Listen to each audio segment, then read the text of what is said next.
السلام علیکم ورحمۃ اللہ وبرکاتہ۔ امید ہے کہ آپ حضرات خیر و عافیت سے ہوں گے۔ تو حضرات گرامی، بلی کا پالنا کیسا ہے؟ آج کل کے جو ماحول میں جو ہے نا، اکثریت لوگ جو ہیں بلی پالتے ہیں، ہے نا، اور یہ بلی پالنے کا ایک شوق، ایک جذبہ پیدا ہو گیا۔ تو بہت سارے سوال آتے ہیں کہ مفتی صاحب کہ بلی کا پالنا کیسا ہے، جائز ہے یا ناجائز ہے، اور ان کا جھوٹا کھانا یا جھوٹا پینا کیسا ہے۔ تو میں نے سوچا آپ حضرات کے سامنے، کیونکہ آج کل کے جو وقت چل رہا ہے نا، بلی کا پالنے کا بہت شوق پیدا ہو گیا ہے۔ میں جاتا ہوں نا، کبھی ادھر ادھر جاتے رہتا ہوں، دیکھتا ہوں اکثریت جو ہے نا گھروں میں بلیاں رہتی ہیں۔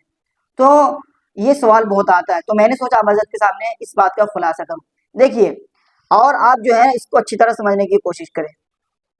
اب آتے ہیں، دیکھیے بلی کا پالنا جائز ہے یا ناجائز ہے۔ دیکھیے بلی کا پالنا جائز ہے۔ کیا کہا میں نے؟ بلی کا پالنا جائز ہے۔ اس بات کو تو آپ اچھی طرح سمجھ لیجیے۔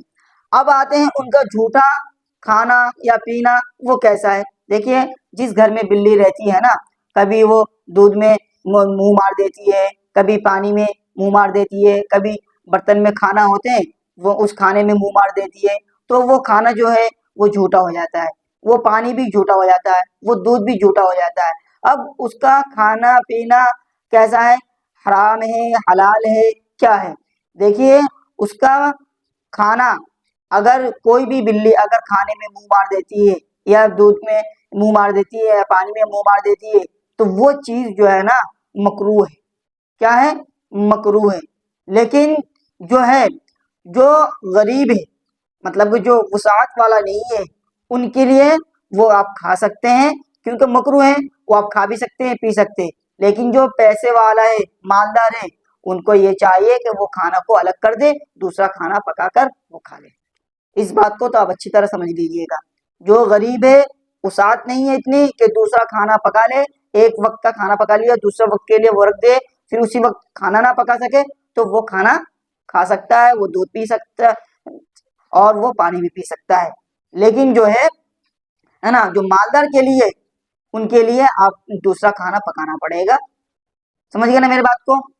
اب آتی ہیں کہ بہت سارے جو ہے نا کہتے ہیں کہ اگر بلی گھر میں رہنے سے ہے نا یہ فرشتے نہیں آتے، فرشتوں کو آنا جانا بند ہو جاتا ہے۔ یہ کیا سوال صحیح ہے یا غلط ہے؟ دیکھیے بلی کا پالنا ہے نا، یا کہیں سے باہر سے بلی آ جاتی ہے، بلی گھر میں رہتی ہے نا، تو ان کے وجہ سے جو ہے نا فرشتوں کا آنا جانا بند نہیں ہوتا۔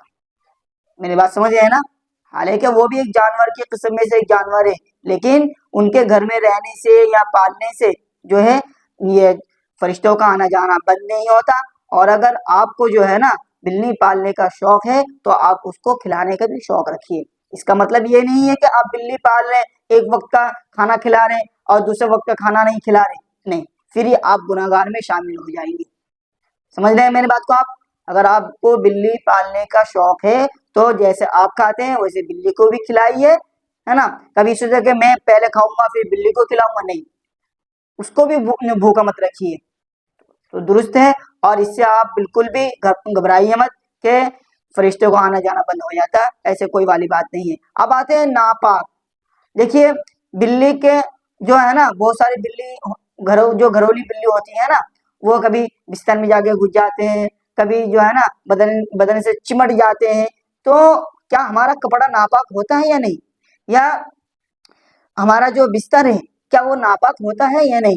دیکھیے اگر بلی کے بدن پر اگر کوئی ناپاک یا نجس لگی ہوئی ہوتی ہے اور اگر وہ بستر میں گھس جاتا ہے یا کسی انسان سے چمٹ جاتا ہے تو اس وقت ناپاک ہو جاتا ہے، ورنہ اگر وہ اس کے بدن پر جو ہے نا نجس یا ناپاک کوئی چیز نہیں لگی ہوگی تو وہ ناپاک نہیں ہوگا۔ سمجھ رہے ہیں میرے بات کو آپ؟ اس کو اچھی طرح سمجھ لیجیے۔ بہت سارے کہتے ہیں نا کہ ناپاک ہو جاتا ہے، ناپاک نہیں ہوتا، بشرطے کہ اس کے بدن پر کوئی نجس یا ناپاک چیز نہ لگی ہوئی ہو۔ تو آپ بلا شبہ اس کو آپ بستر میں رکھ سکتے ہیں یا اس کو چمٹ سکتے ہیں، کچھ بھی کر سکتے ہیں، ناپاک نہیں ہوں گے۔ سمجھ رہے ہیں؟ اب یہ دیکھ، اور تو یہ بلی پالنا بھی میں نے آپ کو بتایا تھا نا جائز ہے، اور یہ جو ہے یہ صحابہ کرام سے ثابت بھی ہے۔ صحابہ کرام رضی اللہ عنہم بھی بلی کو پالا کرتے تھے، اس میں کوئی حرج والی بات نہیں ہے۔ آپ بغیر جھجک کے بلی پال سکتے ہیں، اور جو میں نے آپ حضرات کو بتایا اس کو جو ہے اس چیز کو آپ فالو کرتے رہیے گا تو انشاءاللہ کوئی پریشانی نہیں ہوگی۔ میرے خیال سے آپ اس بات کو اچھی طرح سمجھ گئے ہوں گے، اور اگر آپ کے دماغ میں کچھ بھی اشکال ہو آپ میرے کمنٹ باکس میں کمنٹ کر سکتے ہیں، تو میں انشاءاللہ آپ کو جواب دینے کی کوشش کروں گا۔ اور اگر جو بھی اس چینل پر نئے ہیں وہ سبسکرائب اور لائک کرے تاکہ جو بھی نئے آنے والے ویڈیو ہے وہ آپ کو وہ پہلے پہنچ سکے اور آپ اسے فیض حاصل کر سکو۔ اب میں آپ سے نیکسٹ ویڈیو میں ملتا ہوں۔ السلام علیکم ورحمۃ اللہ وبرکاتہ۔